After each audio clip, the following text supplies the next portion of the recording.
How many of you had an infected wound?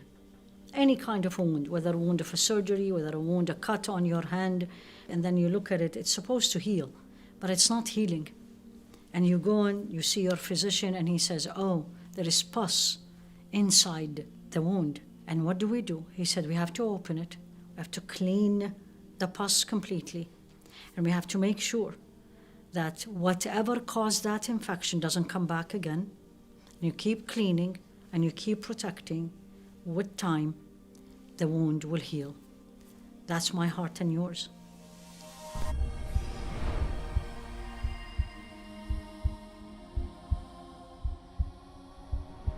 القلب المريض, the sick heart, something caused that heart to move away, change from the crystal when I and you were born, to become dirty, to become small dots of black and dirt, and no one is cleaning, so it gets infected. القلب المريض. And Allah mentioned it in the Quran. ولا تخضعن بالقول فيطمع الذي في قلبه مرض. Allah said this in Surah Al-Ahzab, talking to the wives of Rasul alayhi salatu wasalam. Don't talk softly in a special way, that the person who has a sick heart will have desire. أولئك الذين في قلوبهم مرض فزادهم الله مرضا. Those who their heart are sick, and Allah made it even sicker. So let's all agree, the heart can get sick. I'm talking about spiritual. What is the sign that the heart is sick? When my hand, Allah created the hand to do what? So I can touch with, feel with, grab with, right? If my hand cannot do it, cannot move, cannot grab my heart, my hand is sick. Same thing with my eyes. Allah created or gave me the eye so I can see. If I can't see, I'm blind, then my eyes are sick. So the heart was created, as we said before, to know Allah, sign of knowing Allah, you love Allah, sign you love Allah, I love Allah, we love Allah, that we obey Him, do everything He said, stay away from everything He said don't do. My heart gets sick when he or she does not do that. Meaning, the heart will not always follow what Allah tells him. Not always. Sometimes it does, sometimes it does not. Remember the morning debate of Fajr? Get up, don't get up? Or when I'm upset and I want to say this because it's going to make me feel better. And then there is a debate. Don't say it, it's not pleasing to Allah. Don't say that, you shouldn't do this. And then there is another voice in me, yes, say it, they deserve it. You're going to feel much better. Vent. That's al-qalb al-marid, the two. And again, as we said, whichever wins, then the heart will change accordingly. Beautiful hadith of Rasul alayhi salatu wasalam, and Haaifa ibn al-Yaman. He said, Rasul alayhi salatu wasalam said, temptations will be presented, تعرض على القلوب كالحصير عودا عودا, like when we have a mat, one reed next to the other, like when we are knitting, one thread after the other. And then what happens? The hearts will either accept this temptation, فأي قلب أشربها, meaning I accepted it, then there will be a black dot. وأي قلب أنكرها, and if the heart rejects it, the heart stays white. And this is going to continue. If I don't reject it, my heart gradually will become black. And he described it. حتى يصير أسودا, becomes black. كالكوز مجخزة, it will be black completely, turned upside down. Don't know what is right and don't know what is wrong. Example. Here I am.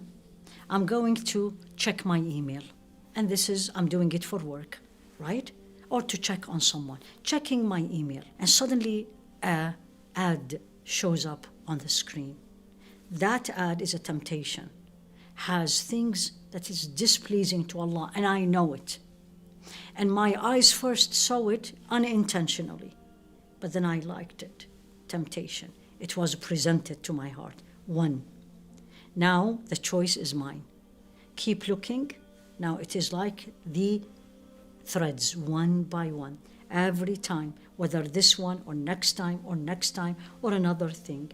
And if this happened, and it will, but then I immediately say, oh ya Allah, please forgive me. I shouldn't do that.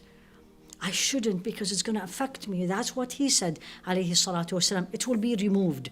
The heart stays clean. The heart stays the vase. If I didn't, and I say, what did I do? Everyone is doing just a look. It's not a big deal, just 10 seconds. Then it's going to stay one by one, one by one. With time, the heart becomes black. How do I know this? When I look at haram, I don't see it's haram. I don't feel anything. It's normal. Everyone is doing it. It's beautiful. Versus if I immediately reject it, it's like when I find in a plate a spot that's not clean. Immediately I go to the sink and I bring the sponge and I clean it. The plate stays clean. And the sign the plate is clean, basically my heart, will know right away that this is something I shouldn't do. There is so much viruses spiritually around us.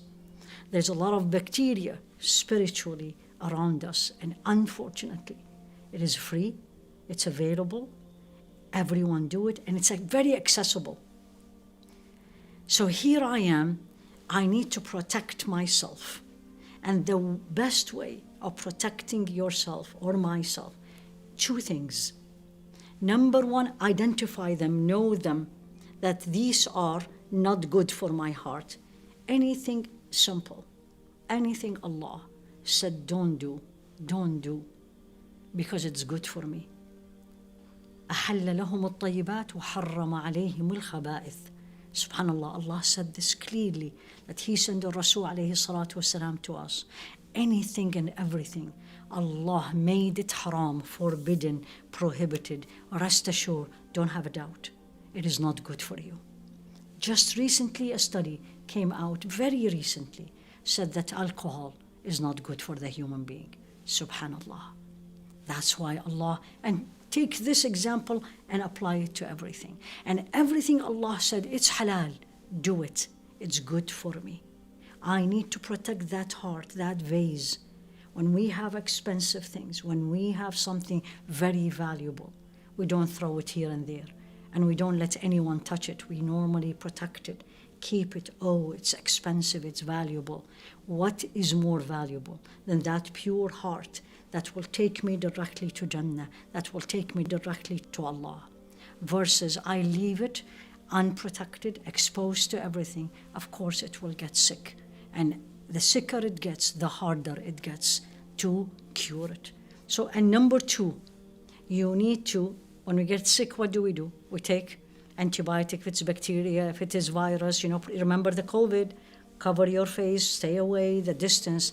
Spiritually, you need to take precautions and the medications, remembering Allah subhanahu wa ta'ala in these days, blessed days, fasting, reading the Quran, anything, do a lot of good deeds, help people, forgive people, pardon people. All these good deeds is literally like you're taking a medicine for your headache or you're taking a medicine for your infection. It will keep the heart sound and less and less and less sick. Take home message.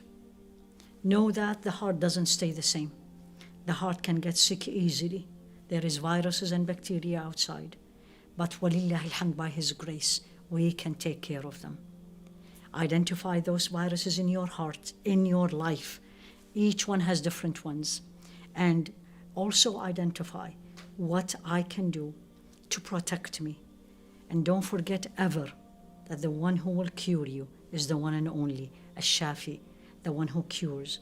And keep asking Allah to cure your heart. Allahumma alhim nufusana taqwaha wa zakkiha anta khayru man zakkaha. Ya Allah, purify ourselves, our hearts, our inside, and keep purifying it as much as you can, because you are the best one who can do it. Ya Rabbi, Ameen. ولا تخزني يوم يبعثون